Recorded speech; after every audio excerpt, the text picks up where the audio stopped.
자, 오늘은 사도신경 중에서 나는 성령을 믿습니다 라는 신앙 고백을 주제로 말씀을 선포하겠습니다. 자, 오늘날 한국교회에서 교파를 막론하고 가장 잘못 이해되고 있는 교리는 아마도 이 성령님에 대한 교리일 것입니다.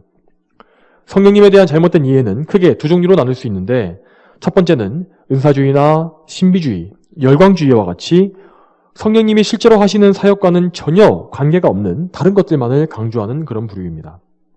사실 이 한국교회의 이 성령 이해는 거의 이론적으로 치우쳐 있거나 어느 정도 다 그 영향을 받고 있는 것이 그런 현실입니다. 그리고 두 번째로 다른 한쪽에서는 은사주의적인 이 성령론에 대한 지나친 경계심 때문에 성령님과 그분의 사역을 강조하지 않는 그런 부류도 있습니다. 이것은 극단적인 열광주의와 그런 것들을 피하려다가 다른 극단에 오히려 빠져서 냉랭한 교회가 되어버린 경우라고 할 수 있습니다. 자, 물론 모든 교회들이 다 이런 오류들에 빠져 있는 것은 아닙니다. 그렇지만 실제로 교회 안에서 성령님에 대한 풍성한 성경적 가르침은 매우 희소해져 버렸고, 성령께 대하여서 바르게 알고 믿는 신자도 당연히 거의 찾아볼 수 없게 되었다는 것을 우리는 현실적으로 인정할 수밖에 없을 것입니다. 그러나 성령님을 아는 것은 결코 사소한 일이 아닙니다. 그분을 바르게 아는 것은 기독교 신앙의 생명과 직결되어 있는 것입니다. 오늘 본문에서 본 것처럼 성령께서는 성부와 성자 하나님께서 파송하신 보혜사, 도우시는 분으로서 성도의 마음에 항상 거하시는, 그 안에 내주하시는 분이십니다. 그분은 성도 각 사람과 가장 가까이 계신 분으로서 교회와 신자 각 개인에게 영적인 생명력을 불어넣어 주십니다. 성령께서 이러한 분이시기 때문에 그분께 대한 잘못된 지식과 믿음은 영적 혼란을 가져오고 또한 이어서 교회의 죽음을 불러오게 되는 것입니다. 이런 의미에서 안타깝게도 한국교회는 성령님께 대한 무수한 오류를 범함으로써 성령을 소멸시키는 죄를, 이러한 무서운 죄를 너무나 많이 범하고 있다고 보아야 할 것입니다. 여러분, 이처럼 우리가 처해 있는 영적 상황은 대단히 어렵습니다. 그렇지만 이러한 가운데서도 우리 성도들은 성령 하나님을 바르게 알고 또 그런 지식 가운데 간절히 사모하며 가장 가까이 모시는 참된 신앙, 성경적인 신앙을 항상 지켜야 할 것입니다. 여러분, 그렇다면 성령님께 대해서 좀 더 이제 구체적으로 말씀을 전하겠습니다. 우리가 알아야 할 성령님은 어떤 분이실까요? 그분의 존재에 대해서 한번 생각해 보겠습니다. 가장 먼저 성경은 성령님을 인격적인 분으로 계시하고 있습니다. 자, 그렇지만 성경에서 벗어나 있는 현대의 수많은 거짓 교사들은 성령님을 마치 어떤 힘이나 능력, 에너지 혹은 축복을 받기 위한 수단쯤 되는 것으로 가르치는 것을 볼 수 있습니다. 그들이 뭔가 교리적으로 그렇게 정확하게 지적하진 않더라도 그들이 가르치는 내용들은 결국에는 성령님을 인격적인 하나님으로 취급하는 것이 아니라, 대하는 것이 아니라 그러한 비인격적인 존재로 취급하는 그런 잘못된 신학을 바탕으로 하고 있다는 것을 분명히 알 수가 있습니다. 이러한 성령님의 인격성에 대한 무지는 신자가 성령님을 개인적으로 모시는 것 자체를 불가능하게 만들어버립니다. 그래서 우리는 성령께 대한 이러한 거짓 교리에 맞서서 성령께서 우리와 교제하시고 동행하실 수 있는 인격적인 분이심을 정확히 알고 믿으며 그분과 실제로 교제하는 그런 신앙생활을 해야 할 것입니다. 또한 성령께서는 하나님이십니다. 성령께서는 삼위일체의 한 위격으로서, 제3위격으로서 다른 두 위격과 구별되시며 그러면서도 동시에 성부, 성자 하나님과 동등한 신성과 권능을 가지신 분이십니다. 성경 말씀은 성령께서 성부, 성자 하나님으로부터 나오신다, 그분께로부터 보냄받으신다라고 말씀하시는데, 자, 그럼에도 불구하고 성령께서 동등한 신성을 가지신 영원한 하나님이시라는 그런 사실은 우리가 다 헤아려 알 수가 없는, 깨달아 알 수가 없는 영원한 신비라고 할 수가 있는 것입니다. 그러므로 우리는 이것을 다 이해할 수는 없어도 성경에서 말씀하시는 대로 성령님의 그 동등한 신성에 대해서, 권능에 대해서 그저 믿을 수밖에 없는 것이죠. 따라서 우리는 기도할 때에 아버지 하나님과 성자 예수 그리스도를 부르는 것과 마찬가지로 성령께도 동일한 간구를 드릴 수가 있는 것입니다. 자, 우리는 이렇게 인격이신 성령님과 친밀히 교제하되 동시에 그분을 거룩하신 하나님으로 믿고 경외함으로 섬겨야 할 것입니다. 성령께서는 거룩한 분이시므로 그분과 사귀는 사람 역시 거룩해지게 되어 있습니다. 자, 반대로 신자들이 성령님을 잘 알지 못해서 그분과의 인격적인 교제를 등한히 하게 되면 자연스럽게 하나님의 계명에 어긋나는 부도덕과 비윤리, 더러운 것들이 따라오게 되어 있습니다. 그렇기 때문에 오늘날 많은 교회들이 뭔가 치명적인 도덕적 문제를 일으켜서 세상에 지탄을 받고 욕을 먹게 되는 그런 이유들은 근본적으로 교회들이 성령님의 인격성과 신성을 제대로 알고 믿지 못하는 그런 잘못된 신앙을 가지고 있기 때문이라고 볼 수가 있는 것입니다. 자, 이렇게 우리는 성령님의 존재하심에 대해서 바르게 아는 탄탄한 교리적 지식을 기초로 해서 그분의 사역에 대해서도 잘 알 수 있어야 할 것입니다. 자, 보통 성령님의 사역 중에서 가장 강조되는 주제는 거듭남과 성화와 같은 개인적 구원의 영역일 것입니다. 자, 물론 우리의 개인적인 우리가 가장 가까이 있는 개인적 신앙생활에서는 이러한 사역이 가장 피부에 와닿는 부분일 것입니다. 그렇지만 이 성령님의 실제 사역은 이렇게 좁은 범위에만 있는 것이 아니라 온 세상과 온 우주, 우리 온 이 세계에 걸쳐 있는 광대한 규모를 가지고 있다는 사실을 먼저 알아야 할 것입니다. 자, 먼저 태초에 성령께서는 창조의 사역을 하신 분이십니다. 창세기 1장 1절과 2절을 보게 되면 이 무로부터 창조가 이루어진 후에 성령께서 수면 위에 감돌고 계셨다라고 기록되어 있습니다.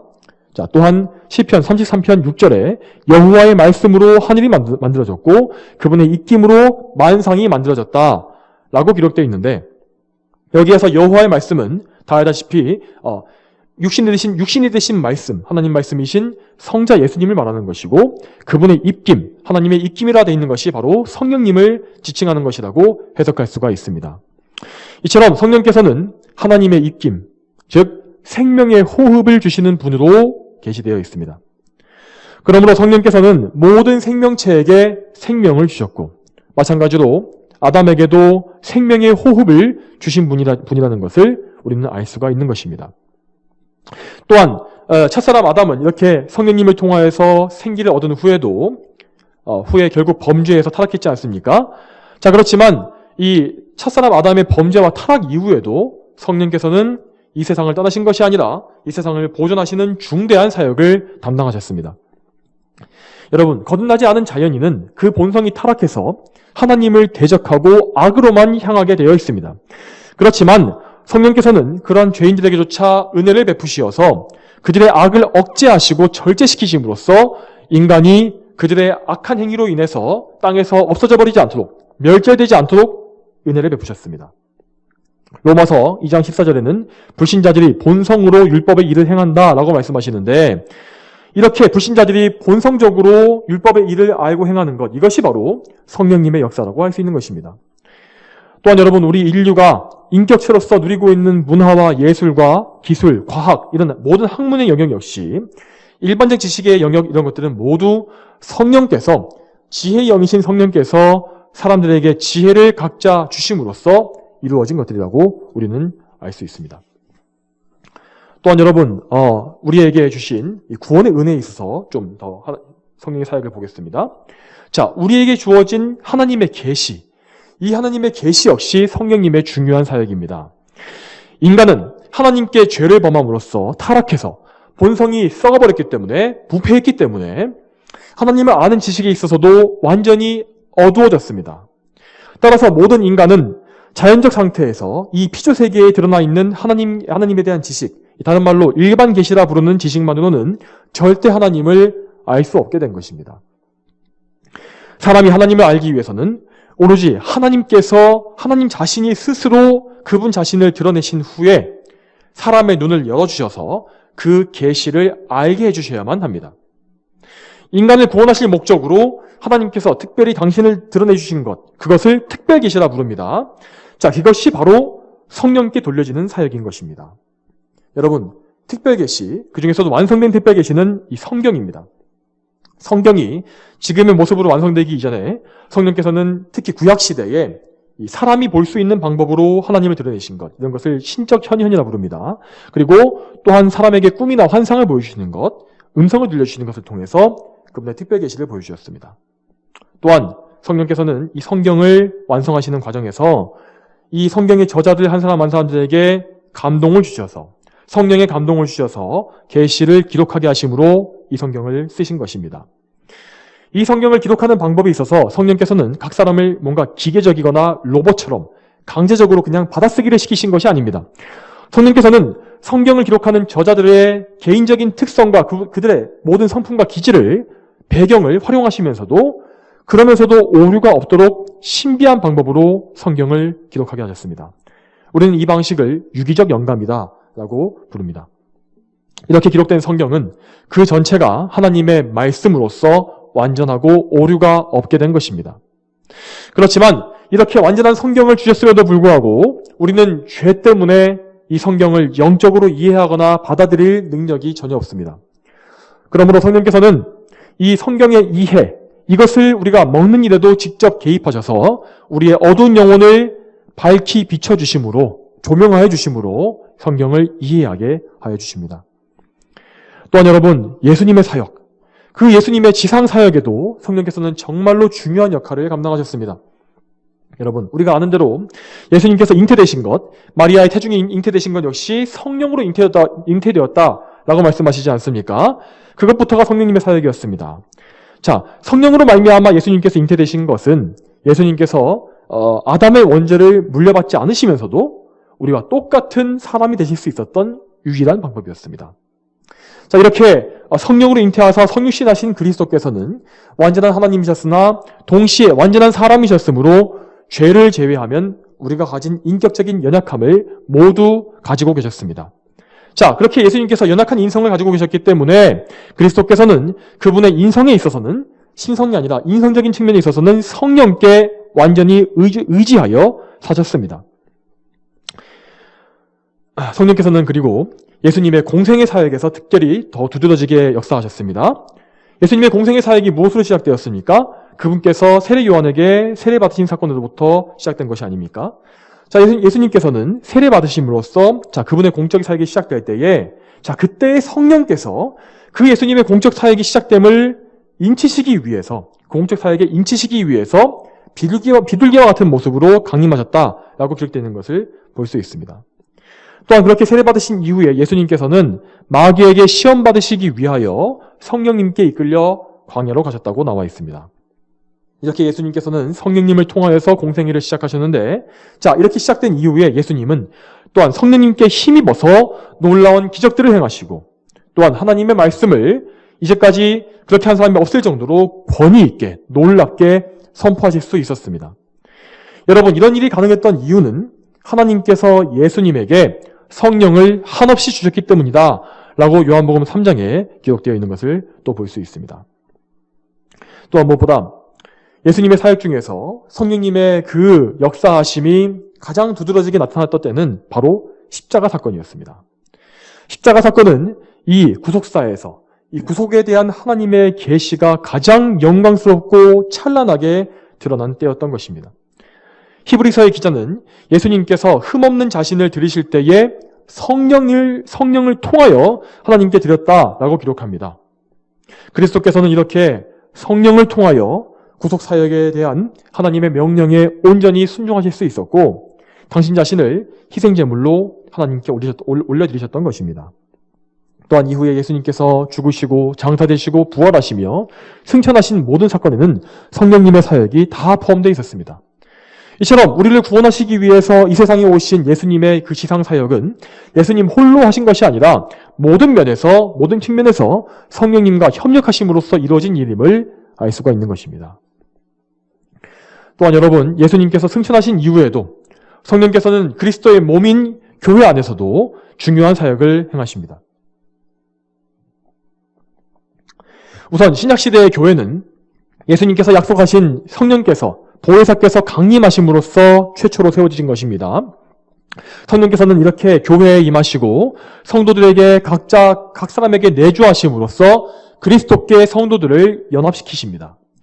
그리고 성령께서는 교회의 유익을 위해서 각 성도들에게 다양한 은사들을 부여해 주시고 또한 교회의 직분자들을 세우심으로써 목사를 비롯한 직분자들을 통해서 그들을 통해 친히 교회를 통치하시는 사역을 또한 하십니다. 여기에 더해서 성령께서는 교회를 진리로 이끌어 가십니다.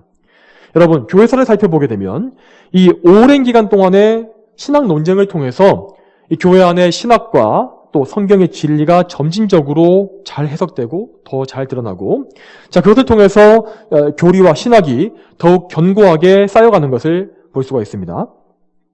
여러분, 이러한 역사적인 과정에서 성령께서는 진리를 믿는 편이 승리하게 하셨고, 그래서 교회가 올바른 진리의 체계를 구축해 갈 수 있도록 인도하신 것입니다. 그러므로 오늘날 우리가 누리고 있는 많은 신학적인 산물들, 이렇게 성령론에 있어서도 배우고 있는 이런 모든 것들 역시 성령님의 역사를 통해 우리에게 선물로 주어진 것임을 우리는 알아야 할 것입니다. 자, 지금까지 우리는 성령님의 사역 중에서 넓은 범위에 속하는 것들에 대해서 두루 살펴봤습니다. 자, 그렇다면 이제 범위를 좁혀서 성령께서 우리 각 성도 개인에게 어떻게 역사하시는지를 알아보겠습니다.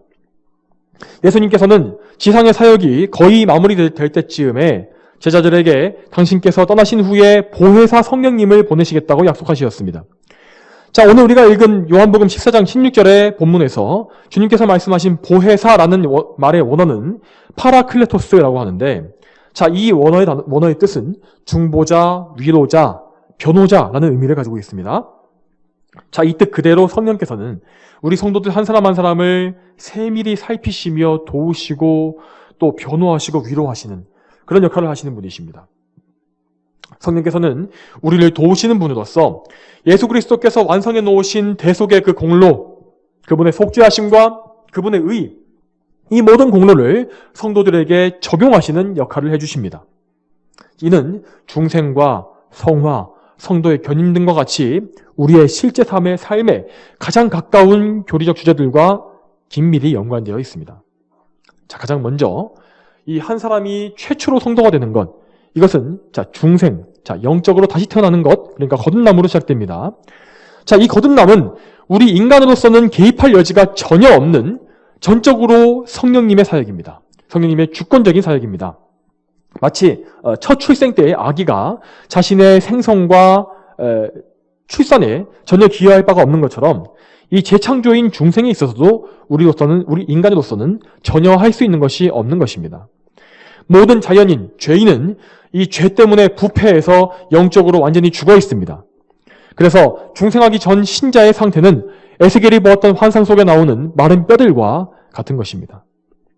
성령께서는 이 첫 창조 때에 그분께서 창조의 사역을 하셨던 것처럼 중생의 사건에도 역사하셔서 사람을 완전히 새로운 피조물로 재창조해 주십니다. 그러므로 중생한 사람은 심령의 근원 자체가 변화되게 되는 것입니다. 바람이 어디에서 와서 어디로 가는지 알 수 없듯이 성령께서는 주권적이고 또한 자유롭게 역사하셔서 택하신 백성의 영혼을 소생시키시고 그 안에 하나님께로 향하는 새로운 성향을 불어넣어 주십니다. 자, 이렇게 이 성령님에 의해서 거듭난 사람, 이런 사람들은 자, 거듭남과 즉시 성화되기 시작합니다. 여러분, 이 성화는 이 삼위일체 하나님의 공동의 사역입니다. 그렇지만 주로 성령의 사역으로 분리되는 것을 우리는 알아야 합니다.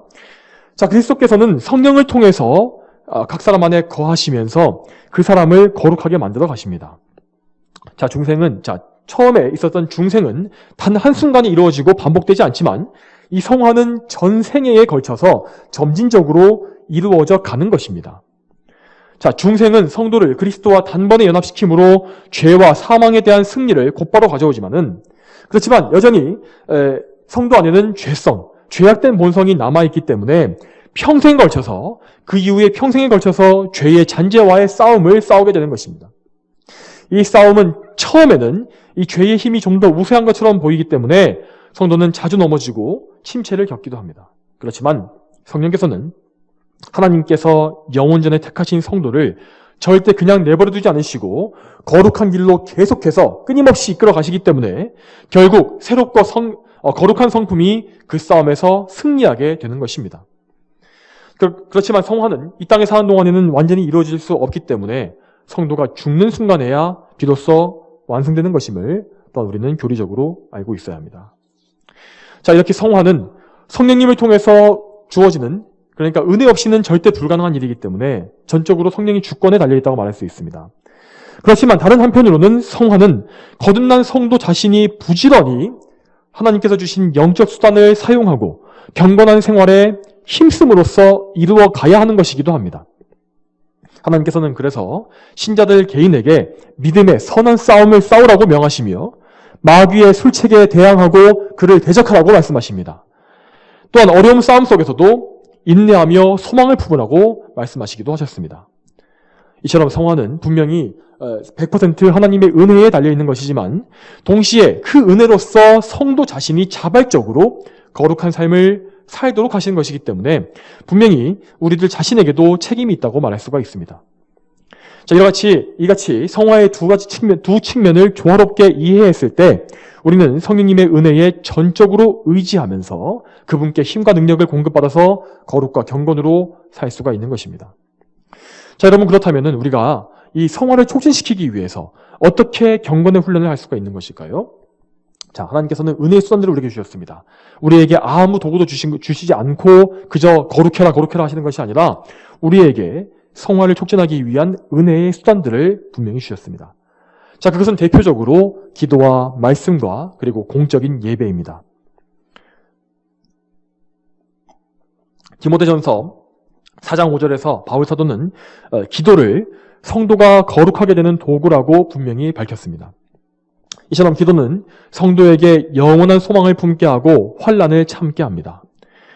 무엇보다 여러분, 우리의 대표자요, 우리의 영적인 모범이 되시는 예수님께서도 이 땅에 사람으로서 사시는 동안에 많은 기도와 간구로서 하나님과 친밀히 교제하셨고 또한 하늘에 올라가신 이후에도 하나님 우편에서 우리를 위하여 간구하신다라고 말씀하셨습니다. 우리는 죄 때문에 넘어지기도 하고 영적으로 어두워져서 때때로 기도할 것을 알지 못할 때가 있습니다. 그렇지만 그럴 때에도 성령께서는 말할 수 없는 탄식으로 우리를 위해서 간구하십니다. 기도는 성도가 마땅히 해야 할 의무뿐만 아니라 거룩하신 하나님을 가까이 모시는 기쁘고도 영광스러운 일입니다. 또한 우리가 필요로 하는 모든 것들, 이 세상에 살면서 우리가 필요로 하는 모든 자원들을 다 기도로서 하나님께 간구할 수 있고 그래서 염려할 필요가 없는 것입니다. 자, 이 때문에 이러한 기도의 특성 때문에 일찍이 우리의 믿음의 선조들은 기도를 영혼의 호흡이라고 여길 만큼 대단히 중시했던 것입니다. 호흡이 끊어지면 사람이 죽는 것처럼 영적인 호흡이 끊어졌을 때 이 사람의 영혼은 영적인 죽음, 영적인 어두움에 빠지게 되는 것을 우리는 알아야 합니다. 그러므로 기도가 끊어졌다는 것은 엄청난 영적인 재앙이며 성령을 근심하시게 하는 중대한 죄라는 사실을 우리는 알아야 할 것입니다. 우리는 항상 깨어 기도하며 그 가운데서도 혈과 육으로 어떤 육적인 목적으로 기도하는 것이 아니라 항상 성령 안에서 영적인 목적, 하나님께 대한 영광을 목적하면서 기도해야 할 것입니다. 우리가 참으로 하나님을 찾는 그런 신실한 마음으로 기도한다면 성령께서는 기꺼이 우리를 도와주실 것이며 우리가 더 좋은 기도의 일꾼이 될 수 있도록 인도하실 것입니다. 여러분, 또한 성화를 촉진하는 또 하나의 수단은 하나님의 말씀입니다. 성령께서는 사람을 거룩하게 하시는 전 사역에 말씀을 도구로 사용하십니다. 자, 그런데 이것을 반대로 생각해 보게 되면은 말씀을 벗어난 것은 그 무엇이라도 성령의 사역과는 관계가 없다는 결론을 내릴 수가 있는 것입니다. 그러므로 오늘날 만연해 있는 성경적 원리에 맞지 않는 성격 해석이나 비성경적인 설교나 말씀을 이탈해 있는 영적인 현상들은 다 성령의 사역과는 연관 지을 수가 없는 것입니다. 성령께서는 하나님의 택하신 백성들을 모든 비진리로부터 지켜주시며 거짓과의 싸움으로 이끌어 가십니다. 그러나 주님의 예언대로 앞으로 말세에는 거짓 선지자들이 정말 많이 일어나서 할 수만 있으면 선택받은 자들까지도 속이려고 할 것이라고 하셨습니다. 자, 우리는 영적으로 깨어서 언제나 말씀을 깊이 묵상하는 가운데 성경의 저자이신 성령님께 성경 말씀을 이해하고 순종할 지혜와 믿음을 달라고 간구해야 할 것입니다. 또한 여러분, 우리가 이렇게 드리고 있는 이 공적 예배, 이 예배 역시 성령께서 사용하시는 중요한 성화의 수단입니다. 예배는 이 성도들이 하나님을 높이도록 하나님께서 만드신 거룩한 제도입니다. 자, 우리는 예배를 통해서 거룩하신 하나님께 나아가는 것인데, 그런데 죄인인 우리가 하나님께 용납받을 근거는 오직 예수 그리스도의 중보하심 밖에는 없습니다. 따라서 참된 예배란 것은 그 자체가 그리스도가 드러나는 복음이며 구원의 내용 전체를 드러내는 것입니다. 또한 예배에는 성령께서 성화의 수단으로 사용하시는 기도와 말씀 읽기, 말씀의 선포, 찬양 등의 영적 수단이 모두 다 한꺼번에 포함되어 있습니다. 그렇기 때문에 하나님을 예배하는 것은, 첫째로는, 이 첫째 목적은 하나님을 영화롭게 하는 것이 맞습니다만은, 우리 성도들 입장에서는 정말 영적인 풍성한 선물이라고 할 수가 있는 것입니다. 하나님을 사모하는 성도들이 모여서 예배할 때에 성령께서는 그 가운데 임하셔서 그들을 도와주시며 예배를 더욱더 온전히 거룩하게 드릴 수 있도록 이끄십니다. 마지막으로 한 가지 덧붙여서 예배의 시기에 대해서 말하자면은, 우리는 최우선적으로 이 하나님께서 제정하신 주일 예배, 이 주일에 모여서 예배하는 것을 가장 엄중한 의무로 알고 지켜야 할 것입니다. 이렇게 주일 성수하는 것을 중심으로 하는 가운데에서 그 외에 주중에 공적 예배에도 힘써 참여하고, 또한 더해서 가정에서 각자 개인적인 예배를 시간을 정해서 드리는 것, 이건 역시 우리는 등한히 하지 말아야 할 것입니다. 여기에 덧붙여서 이 성화에 대한 성경적 교리를 배우고 믿는 가운데 우리가 반드시 알고 믿어야 할 것이 한 가지 더 있는데, 그것이 바로 견인의 교리입니다. 이 견인이라는 것은, 이 말의 한자어 뜻은 앞에서 이게 견인차같이 앞에서 끌어주는 것을 말하는 것이 아니라 굳게 참고 견딘다라는 것을 의미하는 것입니다. 이 교리는 성령께서 이 한 번 거듭나게 하시고 성화시키기 시작하신 성도를 결코 버리지 아니하시고 끝까지 인내해 주셔서 결국 완전한 거룩함까지 이르게 하신다는 그런 의미입니다. 성도의 견인이라는 이 영광스러운 교리를 알고 믿는 것은 우리의 구원의 확신을 이루는 중요한 기초가 되며, 그래서 어떠한 절망적인 상황에 처하더라도 성령님의 동행하심을 확신하게 하는 원동력이 됩니다. 여러분, 만약 우리 구원에 있어서 아주 작은 부분이라도 그것이 우리 인간에게 달려있는 것이 있다면 성화는 분명히 중단될 수 있을 것이고 구원도 취소될 수가 있을 것입니다. 하지만 하나님께서는 한 번도 예정하신 바를 취소하지 않으시기 때문에 영원 전부터 구원하시기로 예정하신 자를 단 하나도 잃지 않으실 것입니다. 그래서 우리 선조들은 이 웨스트민스터 신앙고백의 이 성도의 견인 교리에 대해서 정말 압축적이고 아름답게 설명하고 있는 것을 볼 수 있습니다. 그것을 읽어드리겠습니다.